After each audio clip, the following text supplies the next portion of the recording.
נשמת אישה אליהו בן יוחנן. וגם אבי מורי שמעון בן יצחק, יצחק בן שלום, חיים בן אלישע, גבריאל בן מסעוד, שלמה בן יעקב, ניסים בן שרה, וקוקה בת ללה.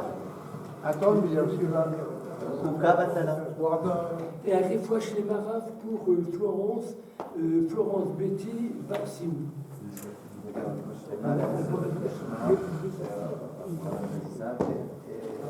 Ok, vous y êtes. On est à la page Kouf Gimel. Kouf Gimel Amoud Aleph. On est à la Mishnah. On reprend la Mishnah. Vous y êtes, tout le monde y est. Kouf Gimel Amoud Aleph, la Mishnah. Achoresh Kol Shehu. Alors la Mishnah dit quelle est la mesure minime pour l'interdiction de labourer. Labourer en fin de compte, labourer c'est faire un trou dans la terre. Dans le but de faire quoi? D'améliorer la terre. Ou les plantes qu'on va mettre dedans, mais c'est une amélioration de la terre. Achoresh, la mesure, c'est Kol Shehu. Le moindre trou qu'on met. Richard, tu fais partie des nôtres. Et je suis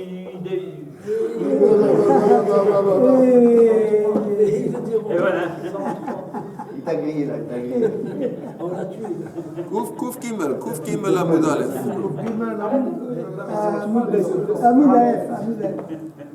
Tu veux que je...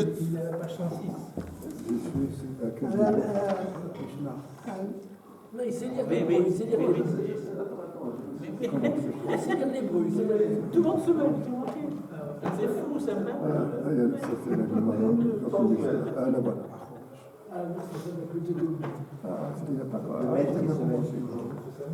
Ok. Achoresh Kol Shehu.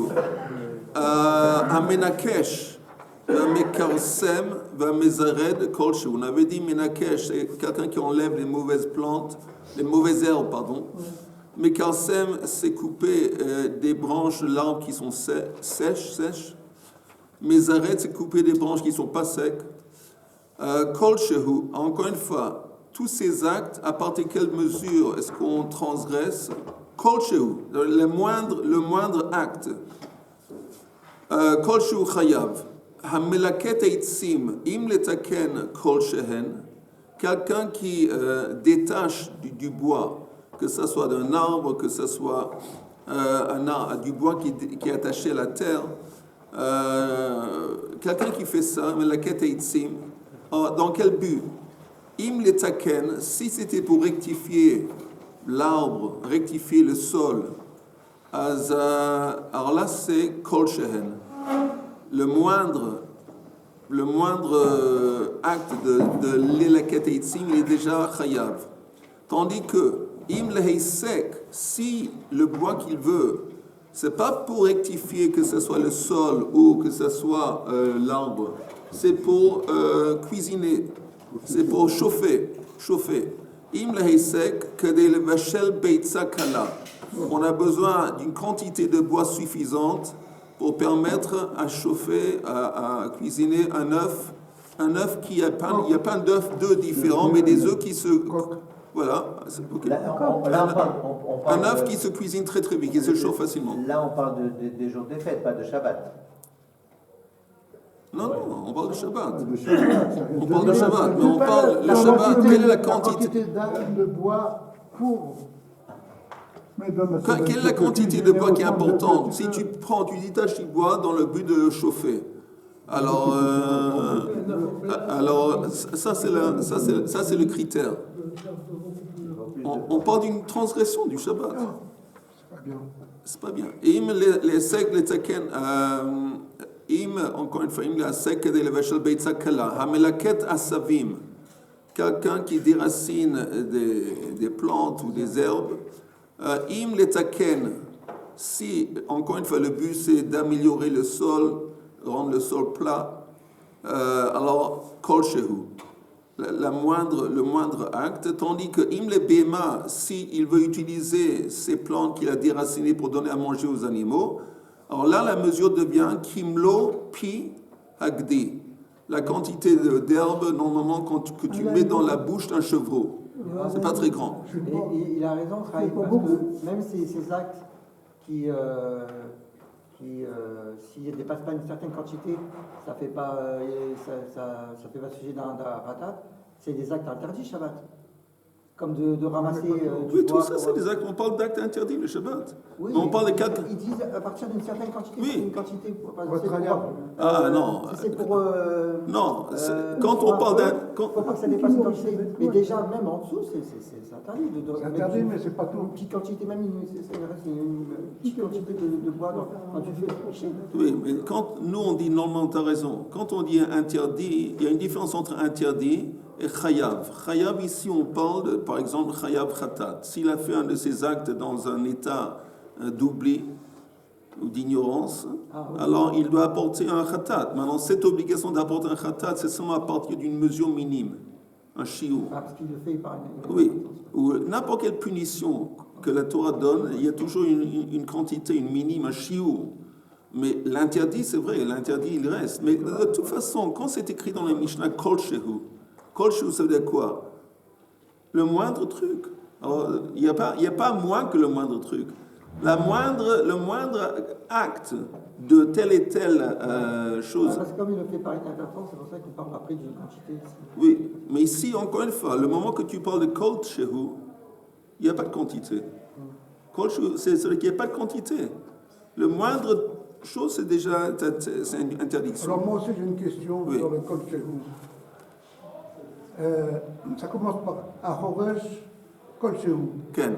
Et ensuite il y a une liste de Trois, melachot. trois. Et ensuite il y a une liste de melachot Ouais, pour lesquelles il y a écrit Kol Shehu Chayav. ouais. Alors pourquoi le Choresh l'a mis à part et qu'il n'y a pas écrit Chayav? Et pourquoi, si c'est la même chose que la liste d'après, on ne l'inclut pas aussi dans la liste où on dit que... À Choresh, il est à part, je ne sais pas pourquoi. Melaket et choses-là. Non, à Melaket et Tzim. Menakesh, Pardon, Menakesh, comme tu as dit, Menakesh, Mekarsem, Mezared. C'est une autre Av Melacha. Choresh, c'est une Av Melacha. Ouais. Mais ces trois-là, c'est des, qu'on appelle ça, des toladot. Des toladot le Choresh. d'une autre. C'est pas Choresh, c'est Kotser. Ok. C'est Kotser. On sait à part. Et là, dans un des cas, il y a écrit Kol Shehu, je ne sais pas quoi. Kol Et Shehu, c'est l'autre, le il y a écrit- moindre. D'accord, mais Kol Shehu quoi? Et pour les autres, il y a écrit Kol Shehu Chayav. Ça laisse entendre que c'est Kol Shu Chayav. Ok. Ok, Gemara. La Gemara demande vis-à-vis du début de la Mishnah, tu me dis le moindre trou, ça s'appelle Choresh. Tu as transgressé. Mais ce que tu as fait, ça doit avoir une utilisation. Le petit trou que tu as fait, alors ça sert à quoi? Alors la Gemara dit le maï chazé, ça sert à quoi? La réponse est chazé, le bizre de Kara. Ça sert à mettre dedans un grain de courge. Mettre un grain de courge, on n'a pas besoin d'un grand trou. Un tout petit trou dans la terre, c'est suffisant. Alors ça, tu vois, même le moindre trou que tu as fait dans la terre, c'est déjà choresh. Ça sert à quoi? Ça sert à mettre, par exemple, un grain de courge. Mais c'est pas, on avait déjà dit, c'est pas habituel que cette quantité, on avait dit qu'à partir de quelle quantité c'est assuré de sortir. On avait dit il y a 3 graines. Il a fait, Chaim, j'apprécie beaucoup ce que tu viens de dire là. Je ne sais pas si c'est 2 ou 3, mais c'est sûr que ce n'est pas 1. C'est sûr.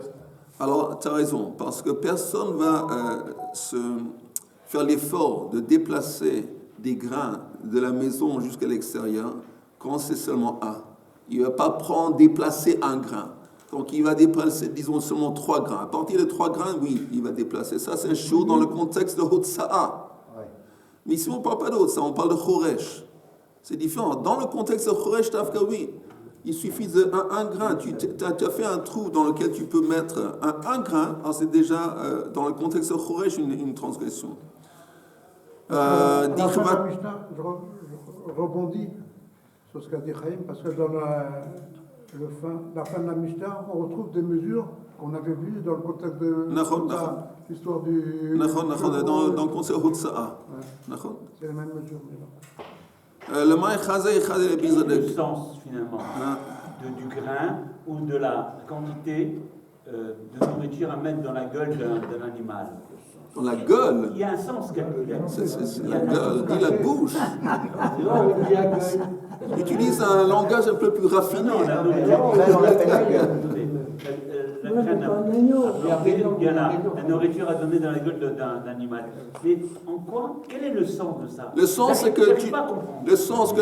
Écoute, C'est-à-dire, demande une question. je pose la question. Est-ce que c'est pour permettre à l'homme de finalement de s'apercevoir qu'il fait une erreur? Non, Richard, je te C'est-à-dire, réponds. Je te réponds, j'ai compris ta question. C'est une bonne question. C'est une bonne question. Excellente question. Et la réponse est qu'on est en train de définir des actes interdits le Shabbat. Un acte interdit, c'est seulement un acte qui aboutit à quelque chose, qui a une utilisation. C'est ça. Or, quel est l'acte minime dans lequel tu dis, bon, ça sert à quelque chose? Si ça sert à rien, alors l'acte, c'est pas un acte qu'on prend en compte. Mais tout sert à quelque chose. Non, c'est faux. C'est faux. N'importe quel acte, Mais non. moindre. Alors, encore une fois, disons, attends une seconde. Disons, déraciner des plantes ou pour donner à manger aux animaux. L'acte de déraciner, ça, s'il l'a inventé. Il a seulement déraciné une petite plante. Ça ne va pas servir, ce n'est pas suffisant pour mettre dans la bouche un chevreau, disons. Et donc, ce n'est pas considéré comme un interdit ce n'est pas kotser. Kotser, c'est déraciner quelque chose, détacher quelque chose qui était attaché à la terre dans un but. Ça, il n'y a pas de but. Parce que tu as pris une quantité qui ne va pas suffire à faire manger ce chevreau. Donc, ça ne sert à rien. C'est interdit des Rabbanan, mais ce n'est pas un interdit de la Torah. Je comprends la remarque. C'est vrai que ça sert à quelque chose. Mais tout sert à quelque chose. Mais je viens te dire que non. À la seconde, tu me dis que tu comprends. Après tu continues à dire des bêtises. Attends, mais Richard, je t'ai dit. Tu n'as pas compris. Tu me dis que ça sert à quelque chose. Mais si je prends une herbe, une herbe, je détache une herbe. Ça ne sert à rien. C'est vous qui le dites ça. Non, objectivement. Cette herbe que j'arrache, ça permet aux autres herbes de se pousser. Non, personne. Non, tu entends? Personne coupe une herbe pour permettre aux autres herbes de pousser. On coupe quelquefois une branche pour permettre aux autres branches de mieux pousser. Mais une herbe, ça ne se fait pas.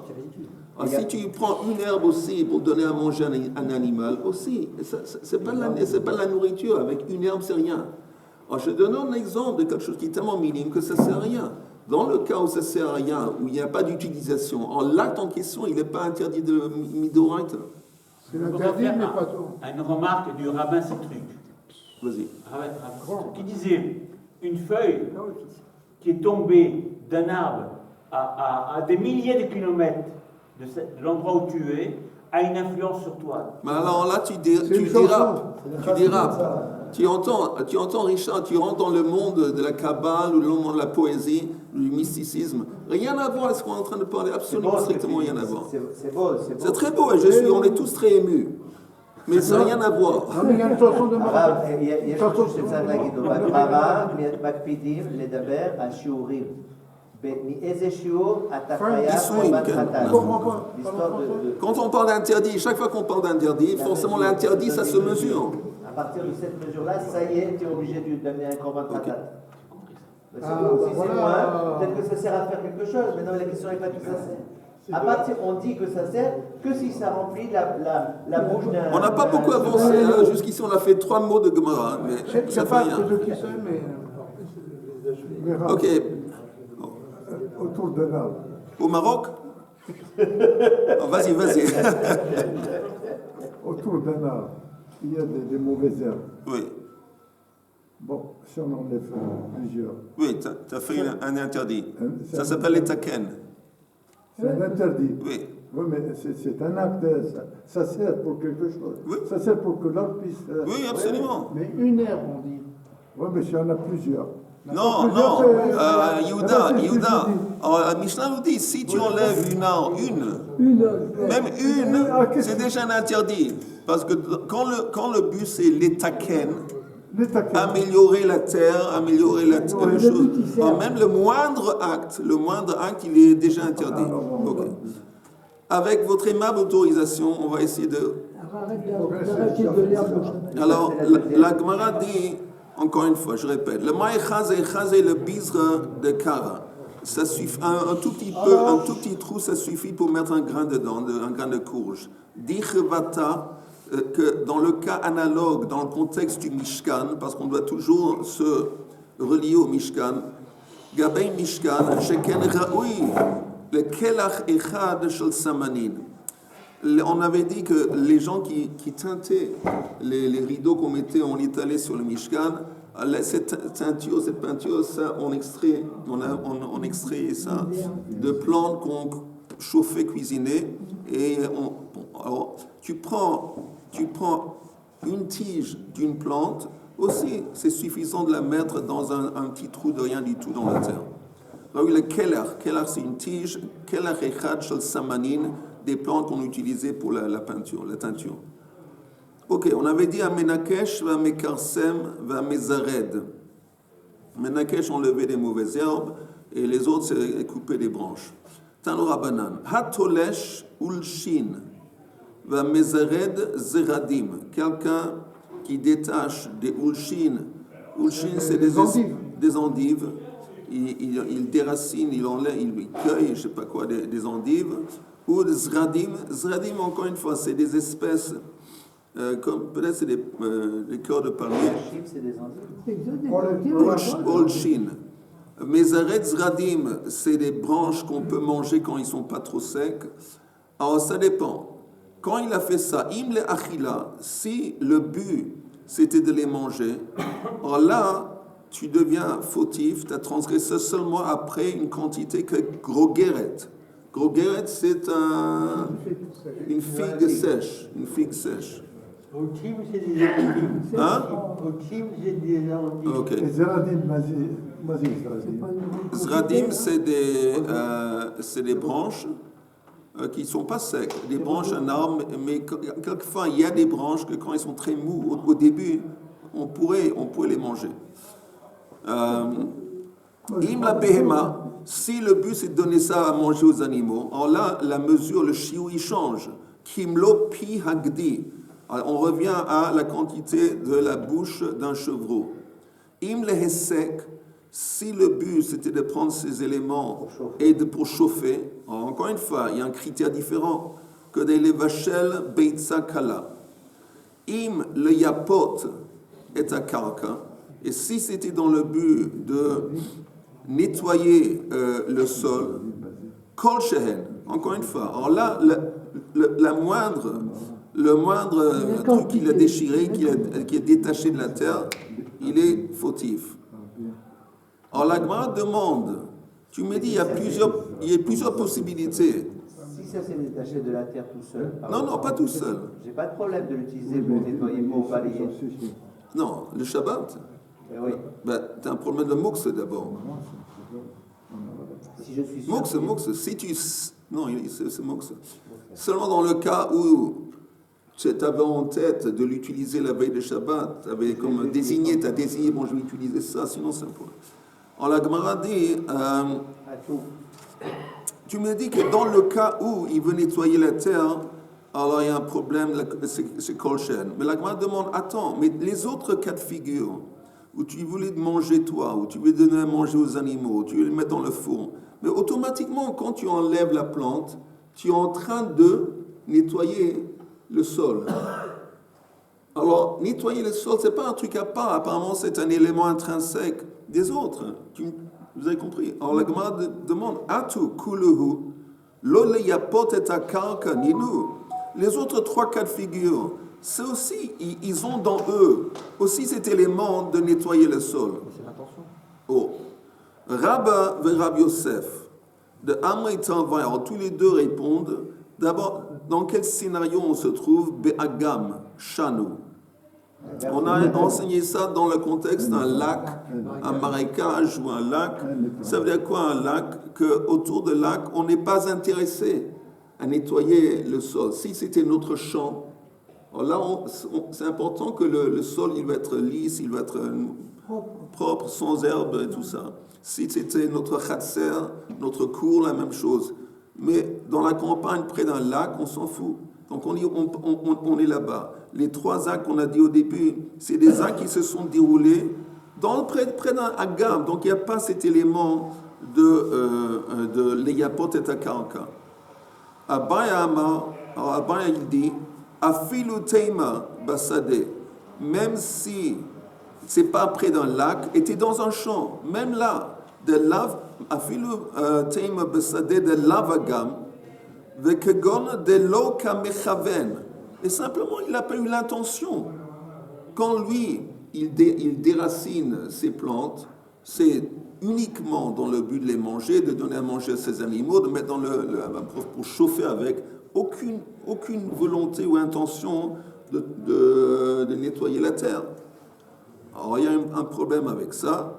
Veha Abaya Veraba.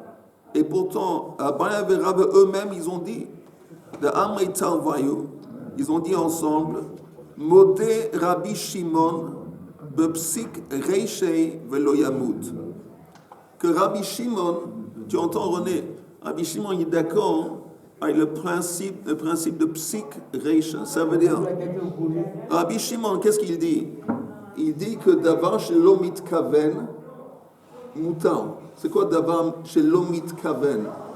Que l'exemple classique, tu traînes un meuble, tu déplaces un meuble, en le traînant, tu fais un sillon. Ton intention, c'était de déplacer le meuble. Maintenant, en déplaçant le meuble, il s'avère que tu as tracé un sillon, ça rentre dans la catégorie de Choresh. Mais Rabbi Shimon dit, c'est d'avoir Shalom Itkaven. C'était pas son intention, et donc, comme c'était pas son intention, c'était simplement une conséquence secondaire, pas tour. Oui, mais. Vous avez dit Moutar. Pardon? Il y a 2 minutes, vous avez dit Moutar. C'est pas Moutar. Moutar? Non. Pas tour. Pas tour. Pardon. Mais même Rabbi Shimon, il serait d'accord que si cette conséquence secondaire, elle est automatique, il sait le type, automatiquement, tu peux pas traîner le meuble sans que automatiquement tu vas faire. Alors là, ça s'appelle Psik Reisha. Velo Yamut, point d'interrogation, exclamation.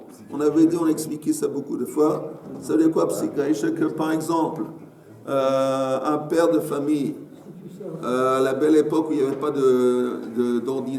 d'ordinateur, de choses, il donnait à ses enfants, au lieu de billes, il coupait des têtes de poules et il jetait des têtes de poules. En le Shabbat. C'est comme ça qu'on voit au Maroc. Le Shabbat, après tu donnes un coup, pas pendant la classe, après tu donnes un petit coup, amical. Mais le père de famille ne peut pas dire que moi, mon intention, c'était simplement de donner un jouet à mes enfants. Je n'étais pas du tout, aucune intention que la poule elle allait mourir. Là, on dit Psik Reisha. Si tu lui coupes la tête, Velo Yamut, elle ne va pas mourir. Ça veut dire que ça, c'est un exemple d'une conséquence automatique. Alors, même Rabbi Shimon est d'accord, dans le cas où il y a une conséquence automatique, qu'il est chayav. Donc, qu'est-ce qu'on est en train de dire?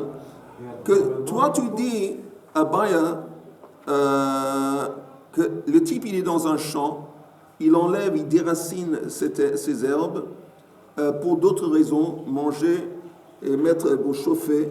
Il n'a pas du tout l'intention de nettoyer le sol. Mais, même lui, il dit que Rabbi Shimon dit, on s'en fout si tu n'as pas eu. Mais c'est une conséquence automatique que le fait que tu déracines ces mauvaises herbes ou ces plantes, tu es en train de nettoyer le sol. Et donc, tu n'es pas sorti de l'auberge, tu dois être chayav. La Gemara dit Lot sricha de ka'avid be'ara de chavre. On parle de quelqu'un qui déracine ses plantes dans le champ de quelqu'un d'autre. Son ami, Par exemple, il travaille pour quelqu'un d'autre et il déracine des plantes pour quelqu'un d'autre. Alors là, c'est différent. Parce que quand on dit psik reisha, velo yamut, ça laisse entendre que la conséquence qui s'est déroulée, il n'est pas contre. Il est intéressé en fin de compte. Il n'a pas ciblé, il n'a pas voulu ces conséquences, il n'a pas ciblé. Mais maintenant que ça s'est passé, il est bon, pourquoi pas, il est pour. Ça ne dérange pas. Ça ne le dérange pas du tout. Ici, ça le dérange. Ça le dérange. Il n'a aucunement envie parce que ce n'est pas son champ et ce n'est pas du tout ce qu'il a en tête. Et donc ici, il n'y a pas de principe de psik reish velo yamut. Vous avez compris la distinction, oui. Dans le Talmud, lo yamut, c'est lo nechale, psik reche velo nechale. Il a fait psik reish velo nichale. Il a fait. C'est exactement ça. Psik reish velo nichale. C'est-à-dire que ça, c'est le cas que si c'est dans un champ de quelqu'un d'autre, c'est exactement ça, David. Psik reish velo nichale. Est-ce qu'on peut être khayab par intermédiaire? C'est-à-dire que j'ai des animaux, si je les laisse dans le champ, à l'extérieur, je sais qu'ils vont brouter, ils vont arracher des herbes. Donc ils vont faire une activité. Je sais, c'est évident, c'est le propre de l'animal, de brouter, d'arracher les herbes. Et est-ce que je me dois de le garder à l'intérieur, de le nourrir à l'intérieur, pour éviter ça? Non. Il n'y a pas de problème. L'animal, d'abord, les animaux, tu n'as pas le droit de les faire travailler. Mais disons, tu as un champ, un pré, dans lequel tu as des moutons. Ben, tu les laisses. Les moutons, ils ne sont pas chayav b'mitzvot. Non, il parle d'une autre hypothèse. Ils sont dans le hangar, ils ne sont pas dans le champ. Est-ce qu'il a le droit de faire sortir le mouton Shabbat en sachant que pertinemment il va brouter? Alors ça... Il va pas te bouger. Parce qu'il travaille, hein. Son champ, il est plus loin. Si ça lui porte un bénéfice vis-à-vis du champ, ça c'est interdit. Mais sinon, si c'est simplement eux, ils vont manger, il n'y a aucun problème. Oui, mais il y a les conséquences. S'il va brouter, donc il va nettoyer le sol. Alors j'ai dit, si le but c'était de nettoyer le sol, il y a un problème. Ok, on est arrivé à une Mishnah, nouvelle Mishnah. À côté, maintenant on arrive à un autre domaine, tout autre domaine, l'interdiction d'écrire le Shabbat.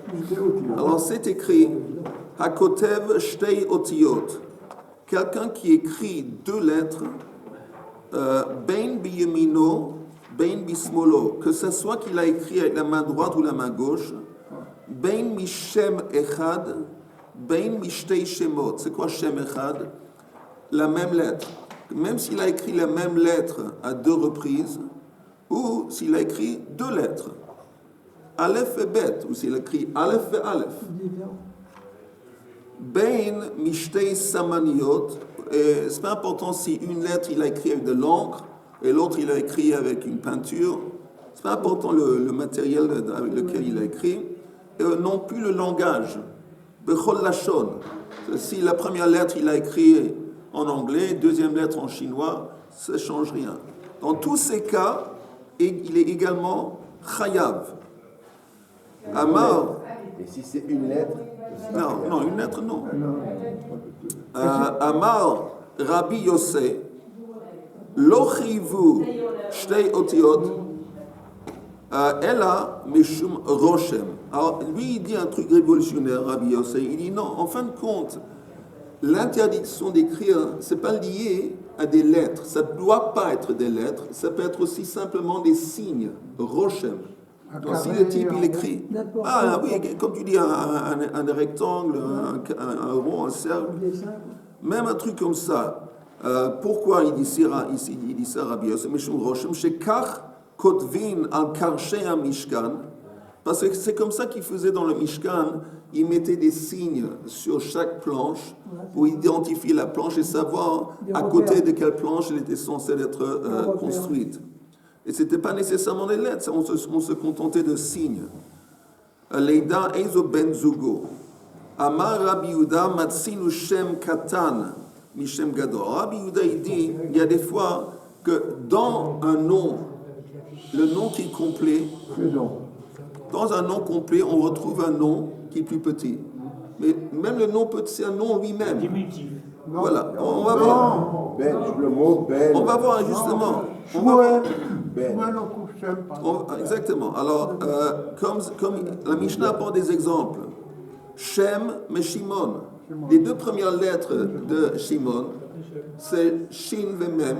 Shem, c'est un nom. La même chose avec Shmuel. Shem, mais Shimon ou mais Shmuel. Noach, mi Nachor. Dan, mi Daniel. Gad, mi Gadiel. Wow, wow, wow, wow. Ok, alors maintenant, on a vu la Mishnah, on arrive à la Gemara. Attends, deux lettres. La Gemara demande. Yud, deux fois Yud. Alors, justement, c'est écrit. Même si, la Mishnah a dit que même si tu écris deux lettres qui n'ont apparemment pas de sens, par exemple, deux fois Aleph, tu as transgressé. Mais deux fois Yud. À plus forte raison.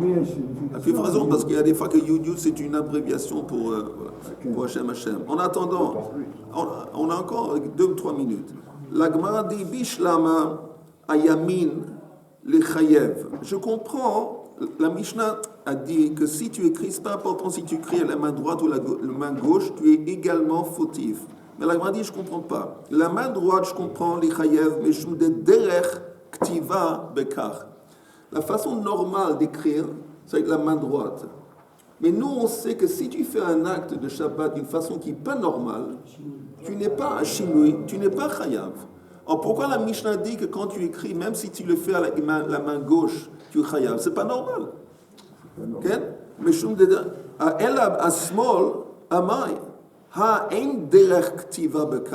c'est pas la façon qu'on écrit. Alors une tentative de répondre à Marabi Yirmiyah, Be'atar Yad Shanu. On parle d'un gaucher. Un gaucher, le gaucher, pour lui, c'est normal d'écrire avec la main gauche. Alors la Gemara dit, mais attends, là aussi il y a un problème. V'teheve small d'idée que yamin de kuliyalma. Alors pour lui, le gaucher, sa main gauche, c'est comme la main droite vis-à-vis de tout le monde d'autre. Va small lichayev. Et donc, quand il écrit la main gauche, il est fautif. Mais pour lui, le gaucher, la main droite, il ne devrait pas être fautif. Ayamin lo lichayev. On n'est pas sorti de l'auberge. Parce que même le gaucher, ok. Mais on reste dans le même scénario que pour le gaucher. Ce n'est pas normal d'écrire avec la main droite.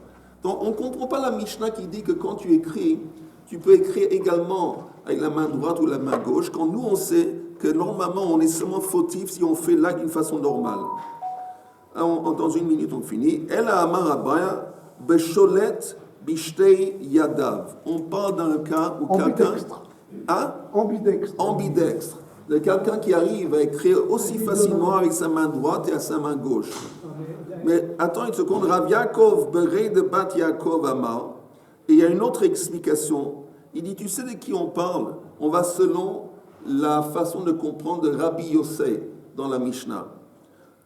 Qu'est-ce qu'il dit? Amar Hamani, qui est l'auteur de cet enseignement au début de la Mishnah, que c'est pas important si tu écris à la main droite ou main gauche, tu es également fautif, c'est comme Rabbi Yossei. Qui, de Amar, qu'est-ce qu'il a dit? Lo chivu shtei otiyot, ela mishum roshem. Rabbi Yossei dit, en fin de compte, tu n'as pas besoin d'écrire. Suffisant de faire un signe. Oh, alors si c'est faire un signe, alors oui, on serait également capable de faire un signe à la main gauche. C'est pas important si tu es droitier. Tu peux également faire un signe à la main gauche. Alors, si c'est selon Rabbi Yossei, on comprend. Si c'est quelque chose qui n'a pas de signification, Oh, est-ce qu'on peut faire un signe? apparemment oui. On peut faire un dessin sur le... Oui. Mais tu dois en faire deux. Un seul. Attends une seconde. Rabbi Yadhi d'Amar, lo lechayu shte otiot, ela mishum roshem. V'hamed sefer Rabbi Yossei. Il dit, attends, la fin de la Mishnah, c'est écrit Amar Rabbi Yossei. Si à la fin de la Mishnah, c'est écrit Amar Rabbi Yossei, c'est le début, c'est pas Rabbi Yossei. Hamed sefer Rabbi Yossei, Reish lav Rabbi Yossei, la réponse est là, on finit. Kula Rabbi Yossei hi. En fin de compte, toute la Mishnah, c'est Rabbi Yossei. Et Rabbi Yossei, il ne fait que simplement expliquer le début.